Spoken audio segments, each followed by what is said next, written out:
What's going on? Ryan Troy back with another video for you today. Now, I haven't made a rant video all of 2025, which was extremely hard for me because I'm always triggered by something. Somebody's gonna hear what I gotta say.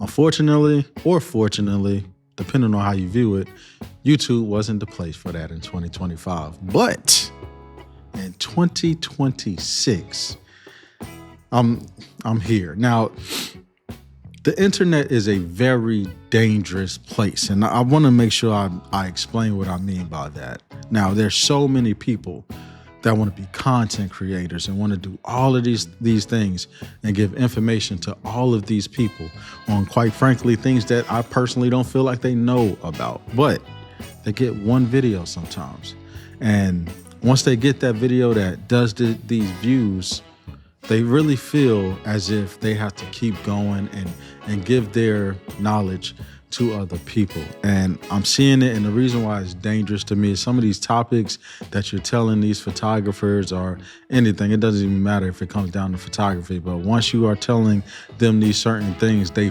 really feel as if this is what needs to happen. This is what they need to do based on the amount of views or followers that they have and all of this other stuff like that. And that's dangerous in my opinion. Now, the reason why I'm bringing this up, and the thing that got me so triggered was I saw this post, and this post came from somebody that I like a lot of their videos. I would say I like about a good 90% of their videos because they're funny, right? But one thing I don't want to do is I don't want to kind of put this creator on blast, but this subject is something that I feel like we need to have a discussion about, okay? I'm talking about me, I'm talking about you. We need to have, you as in like you watching this video, we need to have this discussion. So what I'm gonna do is I'm actually gonna play the audio, right? I'm gonna let you hear this, and then I'm gonna give my reaction.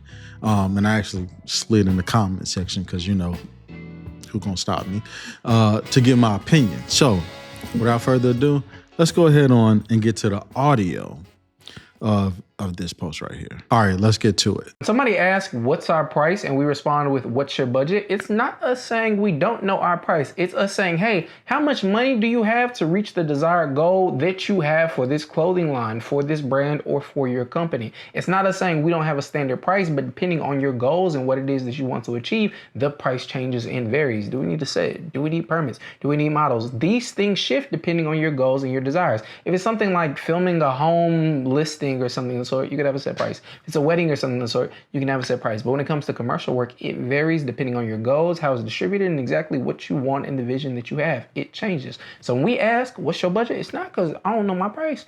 I know my price, but that price can change and be adjusted depending on what we have to include and bring out for you. Do we need more gear? Do we need more crew members? Are we going to live stream this? What's going on? So the budget question is to help you and help me to achieve your goals, to make sure you get exactly what you need within the amount of funds that you have. And if the funds aren't necessarily enough, we will help you figure something out that works within those funds, or find somebody else who can. Or bad advice. All right, so I'm gonna start this by saying never in your life ask a potential client what their budget is. Now that's my opinion. I'm pretty sure some of you may disagree with me and may say something in the comment section. I'm here for it. I'm here for it. But I want to break this down to you for a second. Let's say you go to a restaurant, right? You on a date. No, you know what? You're by yourself. You go to a restaurant, you're by yourself. You look at the menu. The menu has all type of food on it with no price. Now, some restaurants have like drinks with no price. It's just really weird, really awkward, but that's neither here nor there.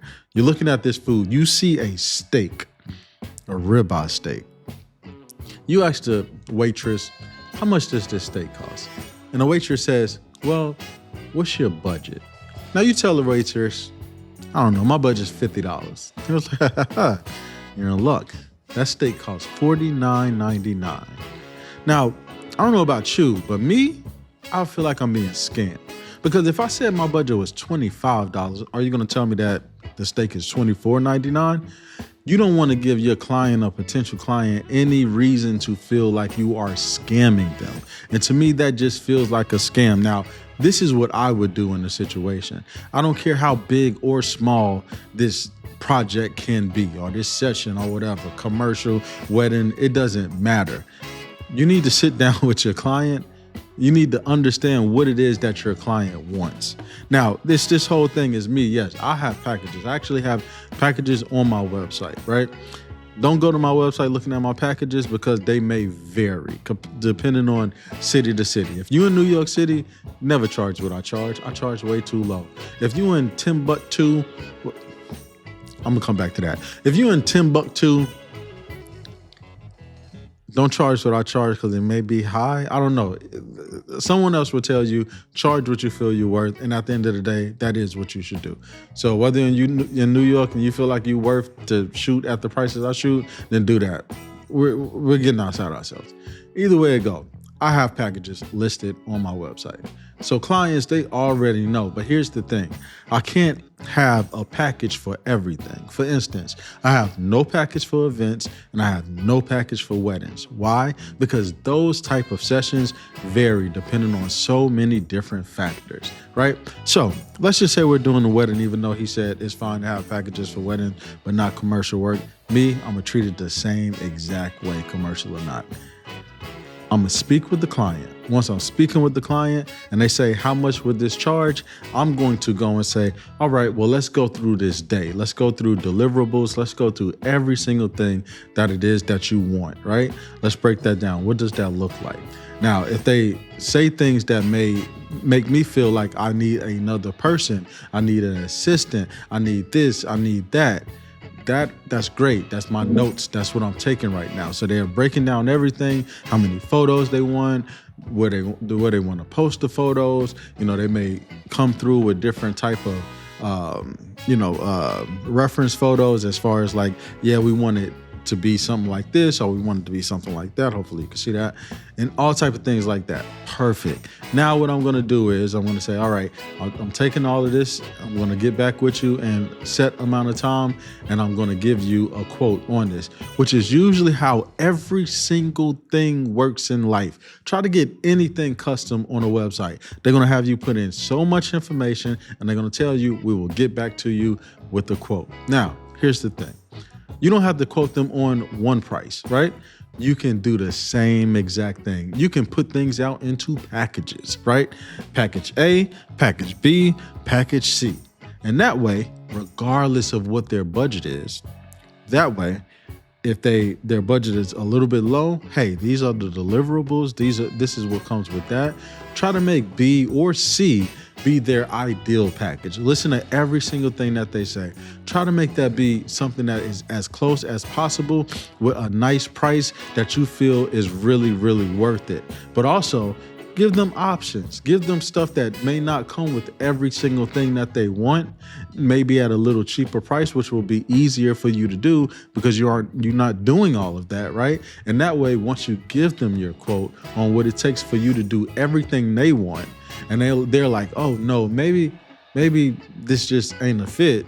Well, if they like your work, they're there because they're there for a reason. So if they see a cheaper package that may come with less deliverables and all of that, then maybe they'll take that and shave off some of that extra stuff that would have cost so much to do. But you set these packages up with what you feel comfortable. I'm not telling you go out and charge something cheap. What I'm saying is charge what you normally would charge and just break that off into different packages. But never, ever go to a client and say, when they say, hey, this is what I want, and you say, okay, well, what's your budget? And your reason behind it is because I need to know exactly what I'm gonna need to do extra and stuff like that. And if you're not for me, then I'm gonna help you get there, or I'm gonna send you to somebody. That makes no sense. And this, my friend, is dangerous to have people that are not really doing, and I'm not speaking about him in general, but just I see so much of it. I see your boudoir photographers that I know that are saying how they are making $100,000 a month and all of this other stuff. And I'm like, bro, you live in an apartment and you're not, but you're lying to these people. And these people believe you because you have the followers for it. And listen, you guys got to stop falling for that. Like, you got to stop falling for the amount of followers. Me, myself, I don't have that many Instagram followers. I don't even think that I'm at 10K Instagram followers. But my studio that I have is paid by content creation. Every photo shoot that I do here is money in my pockets until I have to pay my taxes.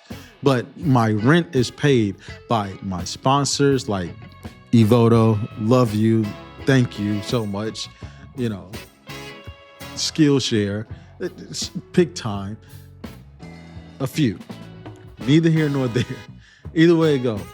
Y'all gotta watch out for these